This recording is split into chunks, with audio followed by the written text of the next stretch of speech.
Welcome back. This is the second episode in our journey through one of the most powerful blueprints for personal achievement ever written, Napoleon Hill's The Law of Success. In our first episode, we laid the groundwork, understanding the philosophy's origin. Today, we build the foundation. We will explore the first and arguably most critical principle in Hill's philosophy, the necessity of a definite chief aim. This is the starting point of all accomplishment, the non-negotiable first step. It is the rudder for your ship, the destination on your map, the architect's blueprint before a single stone is laid. Future episodes will explore the other essential laws, from self-confidence to cosmic habit force, but none of them can take root without this. So, let's begin. Before you can build a skyscraper, you must understand the ground it stands on. This book, The Law of Success, is not a collection of fleeting motivational quotes. It is a dense, methodical analysis of the principles that govern achievement, distilled from the lives of giants. Napoleon Hill was more than an author. He was a journalist of the soul. Commissioned by Andrew Carnegie, he spent 2 decades interviewing the most successful people of his era, Ford, Edison, Rockefeller, to codify a universal formula for success that anyone, anywhere, could apply. Think of a ship leaving a harbor without a rudder or a destination. It is at the mercy of every current, every gust of wind. It drifts, not because it lacks power, but because it lacks direction. This is the state of most people. Busy, but not productive. Moving, but not advancing. A definite chief aim is the lighthouse cutting through that fog.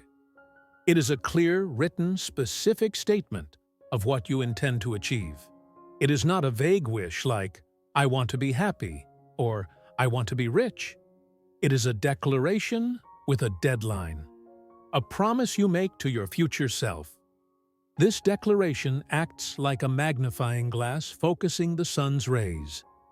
Your energy, which was once scattered across a dozen trivial concerns, is now concentrated into a single, powerful beam. A beam that can burn through obstacles, apathy, and doubt. This is the physics of achievement. You must write it down. This is not a suggestion, it is an instruction. The physical act of putting your aim to paper is an act of creation. It transforms a fleeting electrical impulse in your brain into a tangible objective in the physical world. It signals to your subconscious mind that this is not a drill. This is the mission. This written statement becomes your internal compass. When faced with a decision, you no longer ask, "What do I feel like doing?" You ask, "Does this move me closer to my objective?" It grants you the profound and rare power to say no to the good, so you can say yes to the best. Consider the Wright brothers. Their definite chief aim was not merely to build a flying machine. It was to achieve controlled, sustained, powered flight. Every gear, every wing strut, every calculation was measured against that single, unyielding goal, while the world called them fools. They faced ridicule, financial hardship, and countless failed prototypes. But their aim was definite. It was the engine that drove them through the winds of Kitty Hawk and into the pages of history. Their focus was absolute, and so their success became inevitable. Or consider Marie Curie, working in a drafty shed, stirring boiling vats of pitch blende. Her aim was not ambiguous. It was to isolate radium. For years, she performed grueling physical and intellectual labor, driven by this one definite purpose, ignoring the immense resistance from the scientific community and the toll on her own health. Her aim was her fire in the cold. This principle is not a relic of the past.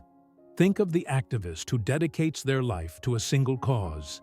Like Dolores Huerta, organizing farm workers, their definite aim, dignity and fair wages for the unseen, becomes a gravitational force, pulling resources, allies, and opportunities into its orbit. One definite voice can awaken a silent crowd. But what if you choose the wrong aim? This fear paralyzes many before they even begin. They wait for perfect clarity, a clarity that never comes.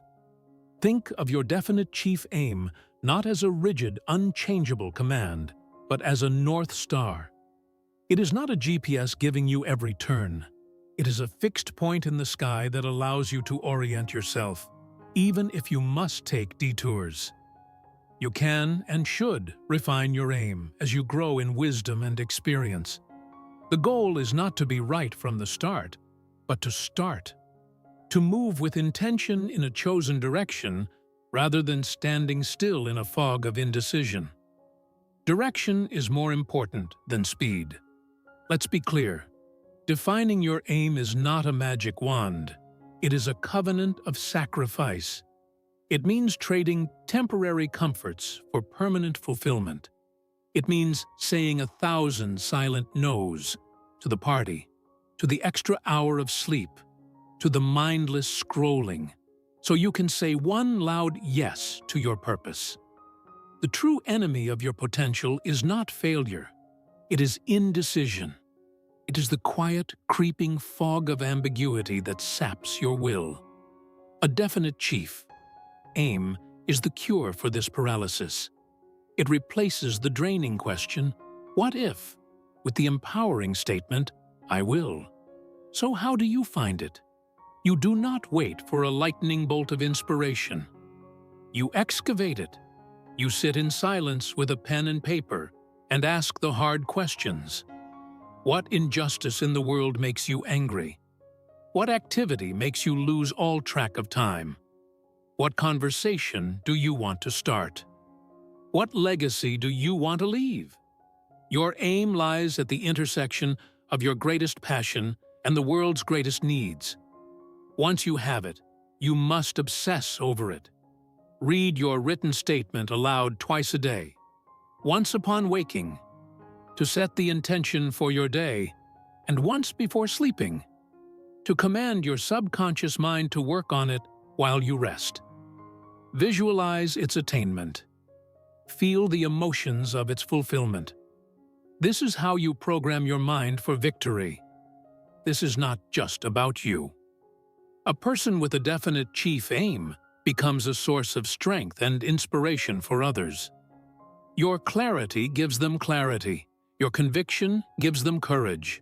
Your purpose gives their efforts meaning, creating a ripple effect of achievement that extends far beyond your own life. You are, right now, a block of uncarved marble. Within you exists a masterpiece. But the masterpiece does not leap out on its own. It must be envisioned first. Your definite chief aim is both the vision in the sculptor's mind and the chisel in their hand. Without it, you will remain a formless block of potential, weathered by the random winds of circumstance.